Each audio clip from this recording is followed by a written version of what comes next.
Saludos y bienvenidos al episodio número 209 de Verdad y Fe Podcast. Mi nombre es Rick Lipset y la pregunta de hoy es: ¿qué pasa si la Biblia se contradice?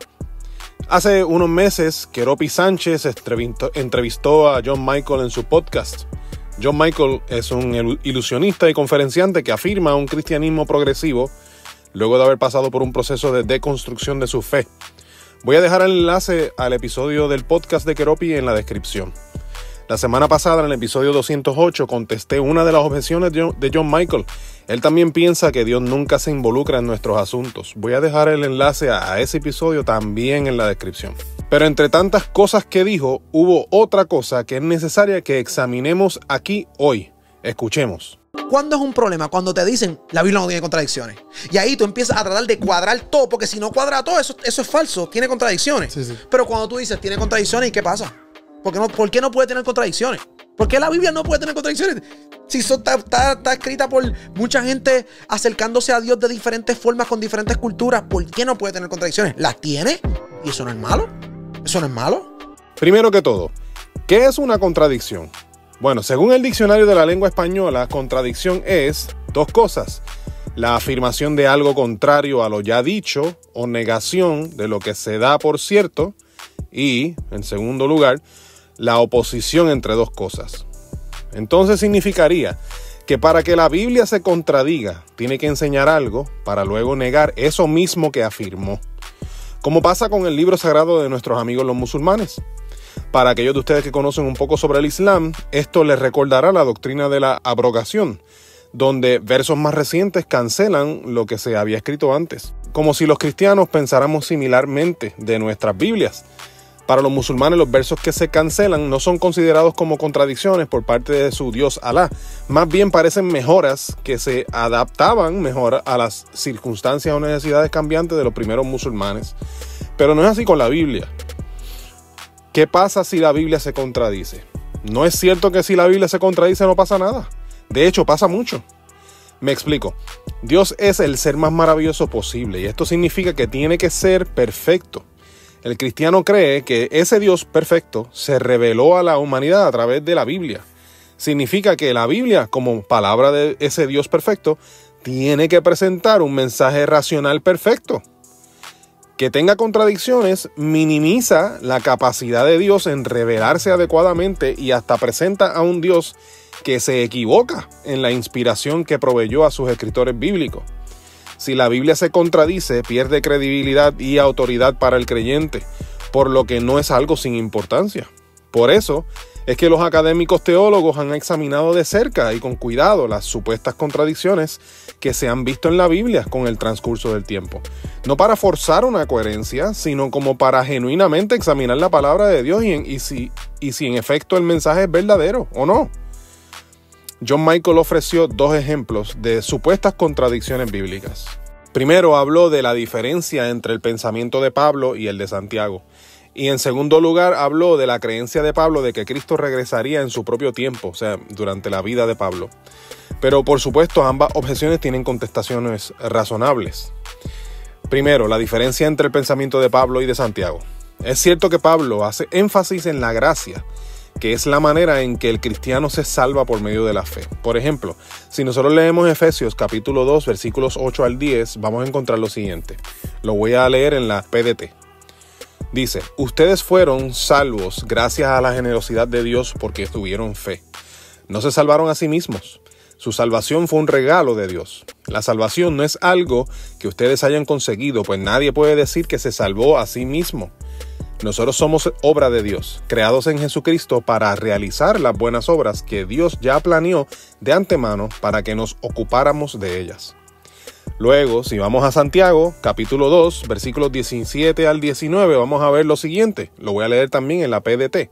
Y cito: de la misma manera, si la fe no está acompañada de hechos, así sola está muerta. Pero alguien puede decir: unos tienen fe, otros hacen buenas obras. Mi respuesta es que tú no puedes demostrarme que tienes fe si no haces nada. En cambio, yo te demuestro mi fe con las buenas obras que hago. ¿Crees que hay un solo Dios? ¡Qué bien! Pero los demonios también creen que hay un solo Dios y tiemblan de miedo. Cierro cita. nótense el énfasis de Pablo en la salvación por fe y gracia de Dios. Y Santiago hace énfasis en las obras. Pero Santiago no dice que somos salvos por obras. Santiago habla de obras que acompañan la fe. Pero esto no contradice a Pablo, pues Pablo habla de fe y gracia que nos creó de nuevo para hacer buenas obras. Ambos están hablando de lo mismo, pero en su propio estilo. Entiéndanse, la fe en Cristo nos permite ser recipientes de su gracia para salvación. Una vez somos salvos, estamos hechos para las buenas obras. En segundo lugar, él dijo que la creencia de Pablo sobre la parusía, el regreso de Cristo, es que regresaría durante su propia vida, ¿verdad? Durante la vida de Pablo. Hubiese sido muy interesante que John Michael compartiera los textos que parecen apuntar a que Pablo creía que Jesús regresaría antes de que él muriera. Pues cuando vamos a textos como en 2 de Tesalonicenses capítulo 2 del 1 al 4, se nos queda la impresión de que Pablo estaba enseñando que había múltiples sucesos por ocurrir antes de que Jesús regresara. Mira cómo lo dice, 2 de Tesalonicenses 2 del 1 al 4, lo voy a leer en la PDT, cito. Hermanos, queremos hablarles sobre la venida de nuestro Señor Jesucristo y el momento en que nos encontraremos con Él. Les pedimos que no se preocupen ni se inquieten fácilmente ni tengan miedo si oyen decir, como si fuera una profecía o un mensaje, que el Señor ya regresó. Tampoco hagan caso si se lo escriben en una carta diciendo falsamente que es de parte nuestra. No permitan que nadie los engañe de ninguna manera. El día del Señor llegará después de que ocurra la rebelión contra Dios, que no sucederá sino hasta que aparezca el hombre perverso destinado a la destrucción. Él está en contra de todo lo que se llama Dios o de todo a lo que se le rinde culto. Incluso entra en el templo de Dios y se queda ahí haciéndose pasar por Dios. Cierro cita.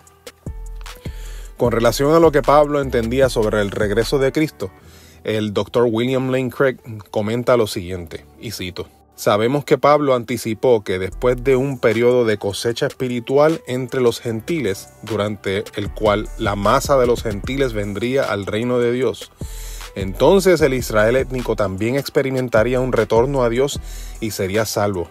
Menciona esto en Romanos 11, del 25 al 26. Finalmente, quiero hacer un comentario sobre la responsabilidad de la prueba. Porque durante todo el episodio de Keropi, John Michael asevera mucho a favor de sus creencias cristianas progresistas, pero no ofrece evidencia al respecto. Él menciona que tiene libros que hablan de lo que cree, pero no los nombra ni los cita. Esto es algo que necesitamos notar, no solo cuando vemos podcasts o escuchamos podcasts como estos, sino que también cuando hablamos con la gente. Si alguien dice algo, necesita presentar argumentos o evidencia que sustenten lo que dicen. Si no hacen esto, es un cuento de hadas y no hay por qué tomarlo en serio. Es precisamente lo que requieren de nosotros cuando aseveramos que Dios existe o que Jesús es la única manera de ser salvos. Nosotros necesitamos aprender a poner el peso o la responsabilidad de la prueba sobre quien nos trata de vender una idea.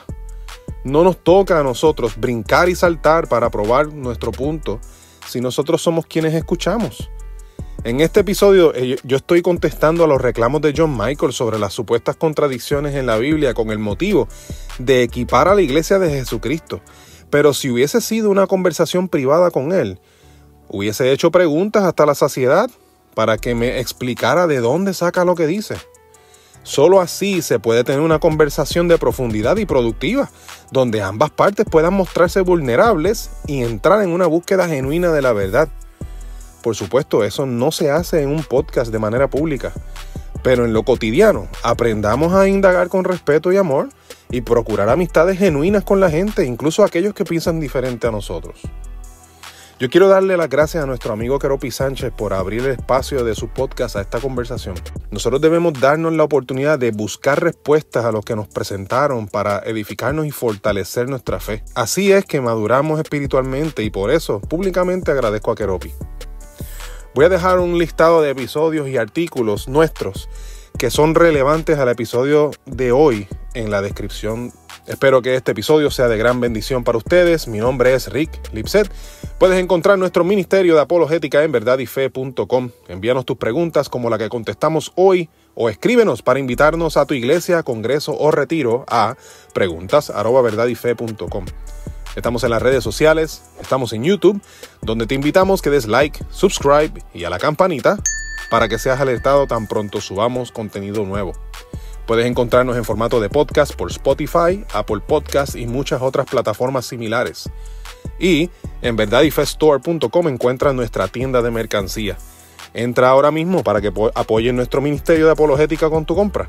Tenemos diseños de carácter apologéticos y evangelísticos. Visita verdadyfeststore.com para que veas la colección y consigas tu diseño favorito en este mismo momento. Eso es todo por hoy.